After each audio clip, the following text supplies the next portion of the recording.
दोनों नेत्रों को बंद करके मन को धारणा स्थल पर लगाकर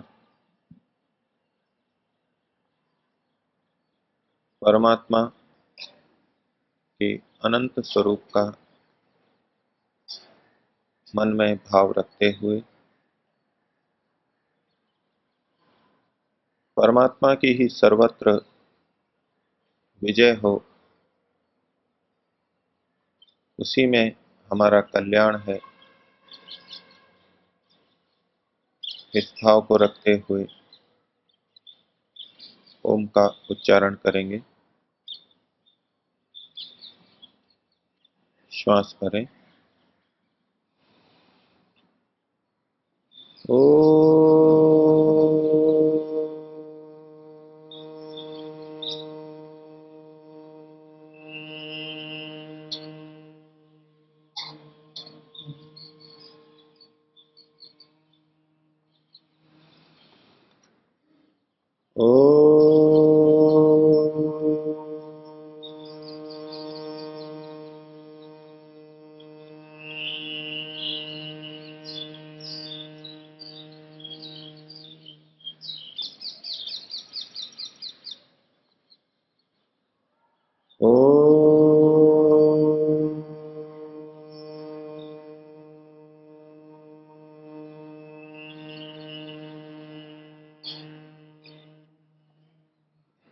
समुपस्थित धर्म प्रेमी सज्जनों, केनोपनिषद के चौथे खंड का प्रकरण चल रहा है, जिसमें एक कथा के माध्यम से केन ऋषि ने बताया कि परमात्मा की महिमा से ही ये सब चल रहा है और परमात्मा को ही हम सबसे बड़ा स्वीकार करें और परमात्मा की विजय में अपनी विजय समझें, परमात्मा के आदेशों के पालन में ही अपना कल्याण समझें। बस यही मुक्ति का, ईश्वर को प्राप्त करने का संक्षेप से उपाय है। और ऐसा करके इंद्र ने उस ब्रह्म को जाना। इसके आगे ऋषि ने बताया कि ब्रह्म को प्राप्त करके इंद्र आदि महिमा को प्राप्त हुए, उनकी प्रशंसा हुई, वो सबके अंदर बड़े हो गए। अब ईश्वर से संबंधित, ब्रह्म से संबंधित जो ज्ञान इन्होंने दिया, जो बात बताई, उसको समझा रहे हैं। चौथे खंड के चौथे श्लोक के अंदर ताकि तस्य एष आदेश, ये जो परमात्मा है उसका ये आदेश उपदेश है, उसका ये निर्देश है। परमात्मा के बारे में जो उपदेश दिया गया वो केवल इतना है, यदेतत् विद्युतो व्यद्युतत् आ इति। बस ये बिजली जैसे चमकी झपकी, बस इतना सा है। और यमी मिशत आ इति, और नेत्र की पलकें झपकी और बस इतना सा है। यहां पर इस पंक्ति में ऋषि ने एक उदाहरण तो ऐसा लिया जो बहुत शक्तिशाली और बहुत बड़ा है, और एक उदाहरण ऐसा लिया जो बिल्कुल छोटा सा है। एक बड़ी क्रिया का वर्णन किया और एक छोटी क्रिया का वर्णन किया। ये जो बिजली चमकती है वो हमको यहां दिखने में बहुत छोटी सी लगती है, एक छोटी सी क्रिया प्रतीत होती है, लेकिन वास्तव में ये विद्युत बहुत बड़ी होती है और बहुत शक्तिशाली होती है। हम समाज में जिस विद्युत का प्रयोग करते हैं, अगर उसका शक्तिशाली तार जा रहा हो और उसके हम संपर्क में आ जाएं तो उसी समय भस्म हो जाए। लेकिन अंतरिक्ष में जो विद्युत चमकती है वो तो इससे भी बहुत अधिक शक्तिशाली होती है। वो विद्युत जब कभी गिर जाती है तो पेड़ के पेड़ को भस्मसात कर देती है, कुछ पता ही नहीं लगता। और ये विद्युत दिखने में हमको छोटी सी क्रिया लगती है, लेकिन इतनी सी देर में अंतरिक्ष के अंदर बहुत अधिक मात्रा में खाद बन जाती है। ये विद्युत की ऐसी क्रिया है जिससे वायुमंडल में स्थित नाइट्रोजन इस रूप में परिवर्तित हो जाता है कि फिर वो वृष्टि के साथ में, जल के साथ में बरसता है और खाद बरसती है। वैज्ञानिकों ने इसका एक अंदाजा, अनुमान किया कि एक बार अंतरिक्ष में, आकाश में बिजली चमकती है तो इतनी खाद बन जाती है जितनी कि रूस जैसे बड़े देश की खाद बनाने वाली जितनी फैक्ट्रियां हैं वो साल भर में जितना उत्पादन करती हैं उतनी खाद एक बार की बिजली चमकने से हो जाती है। अर्थात ये इतनी बड़ी क्रिया है, हम मनुष्य मिलकर के, हजारों व्यक्ति मिलकर के जितनी खाद पूरे साल भर में नहीं बना पाते उतनी इस क्रिया के द्वारा एक बार में बन जाती है। तो इस सृष्टि की एक बहुत बड़ी क्रिया को, जो कि केवल झपक मात्र है, उसकी तरफ संकेत करते हुए कह रहे हैं। तो एक तो बड़ी क्रिया का उदाहरण दिया और दूसरी क्रिया इन्होंने पलक झपकने की बताई।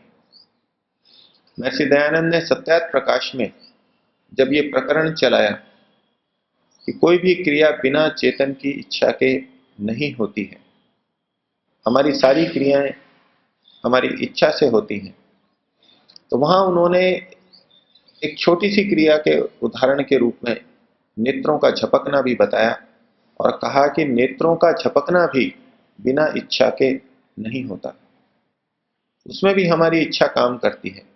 जबकि हमें प्रतीत होता है कि नेत्र तो अपने आप ही झपक रहे हैं, प्रति मिनट, प्रति घंटा न जाने कितनी बार ये झपकते हैं, और हम तो बिना इच्छा के ऐसे ही आंखें झपकते रहते हैं। तो ये नेत्रों का झपकना एक छोटी क्रिया के रूप में प्रस्तुत किया जाता है। तो ईश्वर के लिए कहा जा रहा है कि वो एक तरफ बिजली जैसे चमकने की क्रिया का भी आधार है, उसी के द्वारा ये हो रही है, और ये नेत्रों का झपकना है, इसका आधार भी ईश्वर है। आत्मा तो केवल थोड़ी सी इच्छा करता है और उस इच्छा से पलक झपकती रहती है, लेकिन इस पलक झपकने की व्यवस्था को उसी परमात्मा ने बनाया है। इसलिए यहां कहा गया कि जो पलक झपक रही है वो ईश्वर की शक्ति सामर्थ्य से झपक रही है। तो बड़ी से बड़ी क्रिया और छोटी से छोटी क्रिया वो सब परमात्मा की शक्ति सामर्थ्य से हो रही है। इसको यहां इन्होंने समझाया और इसको कहा कि ये अधिदैवतम है। परमात्मा को समझाने के लिए जब बाह्य देवताओं का आधार लिया जाता है तो उसको अधिदैवतम कहा जाता है, और अपने अंदर के किसी उदाहरण को लेकर के परमात्मा को समझाया जाता है तो उसको अध्यात्म कहते हैं, जैसा कि इन्होंने अगले प्रकरण के अंदर कहा है।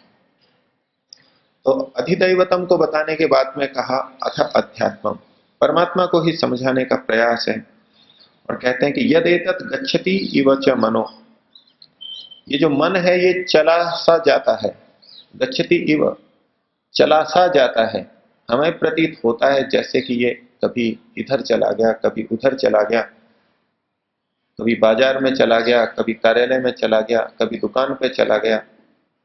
ये जो मन इधर उधर जाता हुआ सा दिखता है, यदि तद गच्छति इव च मनो अनेन चैतत उपस्मरति, और इसी के द्वारा हम स्मरण कर पाते हैं, पीछे अनुभव की हुई बातों को याद कर पाते हैं।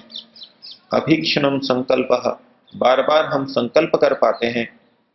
तो मन की जो संकल्प विकल्प की शक्ति है, स्मरण करने की शक्ति है, भविष्य के बारे में सोचने की शक्ति है, भविष्य के लिए संकल्प है, ये सारा का सारा परमात्मा की शक्ति के द्वारा हो रहा है।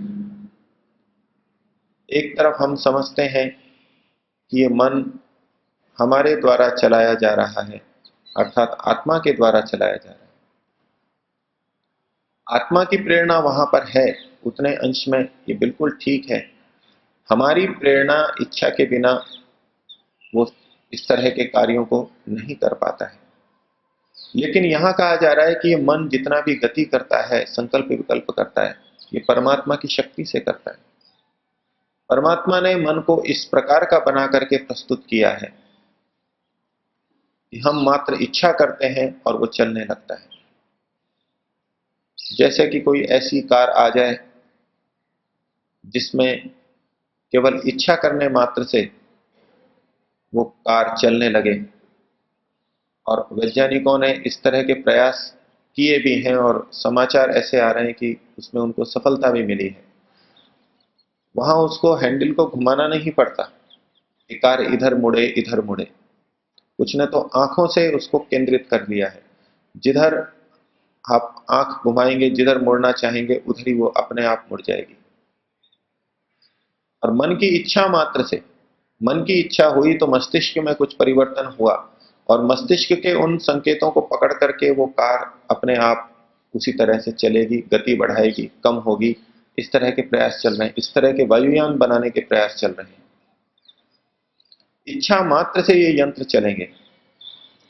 तो उस स्थिति में भी अगर ऐसे यंत्र आ जाएं, तो एक दृष्टि से हम कह सकते हैं कि इन यंत्रों को हम चला रहे हैं, क्योंकि हम अंदर बैठे हैं, हम चला रहे हैं, हमारे अनुसार वो यंत्र कार चल रहा है। लेकिन इसको मान करके व्यक्ति स्वयं को श्रेय दे कि मेरी इतनी सामर्थ्य है कि मैं इच्छा मात्र से इन यंत्रों को चला लेता हूं, तो उसमें फिर समझदार कहेगा ये तुम्हारी सामर्थ्य नहीं है। ये ठीक है, तुम्हारी इच्छा से ये चल रही है, लेकिन ये तुम्हारी सामर्थ्य नहीं है। तुमने इसको बनाया नहीं है, तुम इसकी व्यवस्था को जानते तक नहीं हो। इसको तो किसी वैज्ञानिक ने बनाया है, ये वैज्ञानिक की सामर्थ्य है। कुछ उसी प्रकार से ऋषि यहां कहना चाह रहे हैं।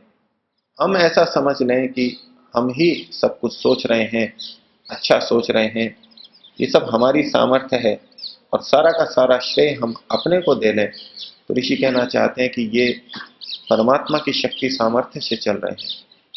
और परमात्मा ने इनको इस प्रकार का बना के दिया है कि हमारी इच्छा मात्र से ये चल रहे हैं, यही उसकी कृपा है।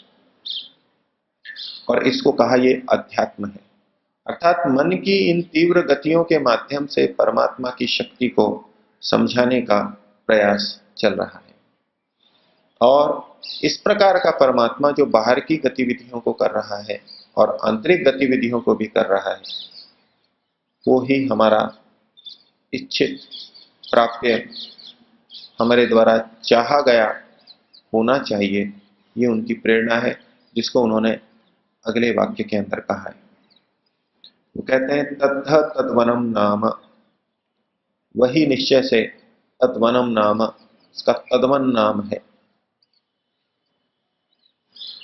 वन वनोति कांति कर्मा, निघंटु के अंदर वन इस धातु को इच्छा अर्थ के अंदर कहा गया है, चाहने अर्थ के अंदर कहा गया है। जिसको हम चाहते हैं, जो हमारा सबसे अधिक चाहा जाने योग्य है, वो परमात्मा वन है।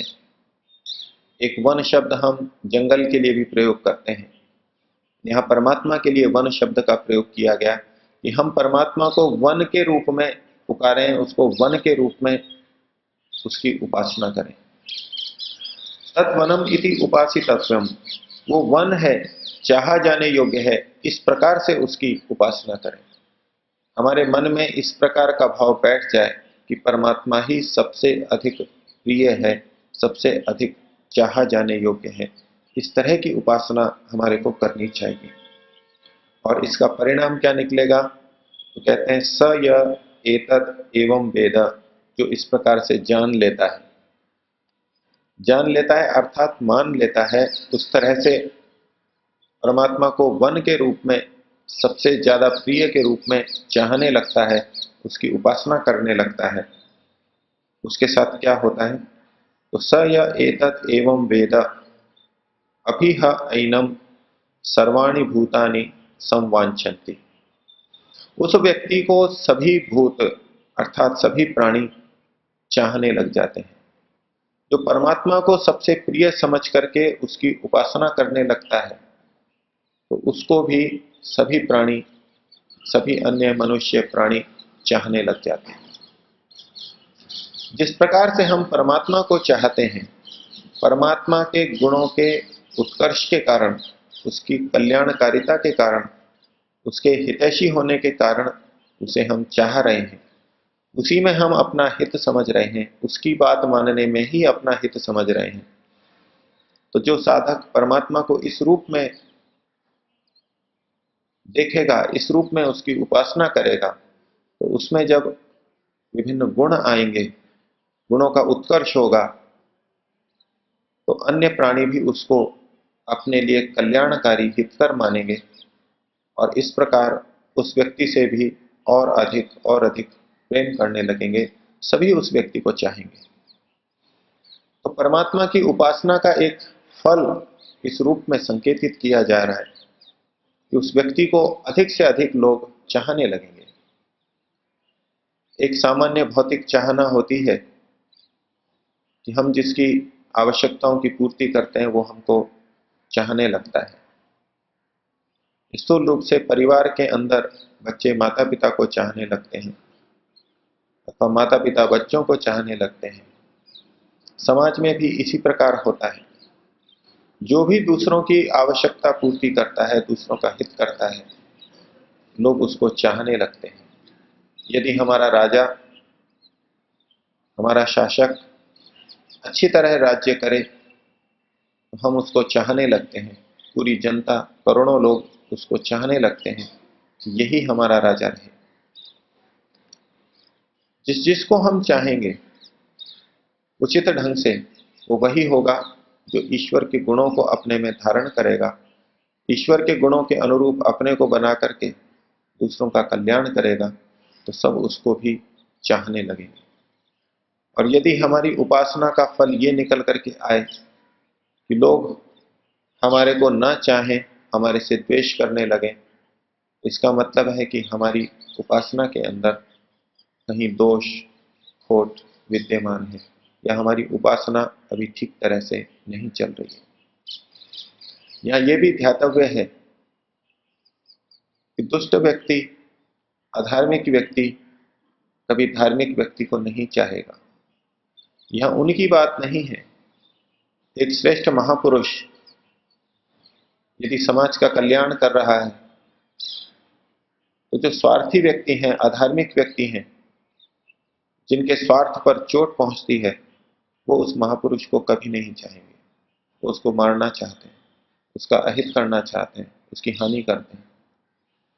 यहां उनको इस प्रसंग में हमें नहीं देखना होगा, ये उनका लिए तात्पर्य नहीं है। जो धार्मिक हैं, सज्जन हैं, वे सब व्यक्ति, सामान्यतः सभी व्यक्ति उस महापुरुष को, उस योगी को चाहेंगे, जो इस प्रकार से परमात्मा से प्रेरणा लेकर के, कि जिस प्रकार परमात्मा ने हम सबका कल्याण किया, परमात्मा हमारा कल्याण कर रहा है, उसी प्रकार मुझे भी सबका कल्याण करना चाहिए, इस भावना के साथ में कर्म करने में प्रवृत्त होता है। निष्काम भाव से जिस प्रकार परमात्मा सब जीवों का कल्याण कर रहा है, उसी प्रकार निष्काम भाव से जनता का कल्याण करे, तो सभी उसको चाहने लगेंगे। ये ऋषि का उपदेश है। इस तरह का हमारे जीवन के अंदर आना चाहिए, ऐसी ऋषि की कामना है। प्रभु से प्रार्थना करेंगे जिस प्रकार से ईश्वर सबका प्रिय है, सबका कल्याण करता है, उसी प्रकार से मैं उपासक भी अधिक से अधिक लोगों का कल्याण कर सकूं, अधिक से अधिक लोगों का प्रिय बन सकूं। 3 बार ओम का उच्चारण।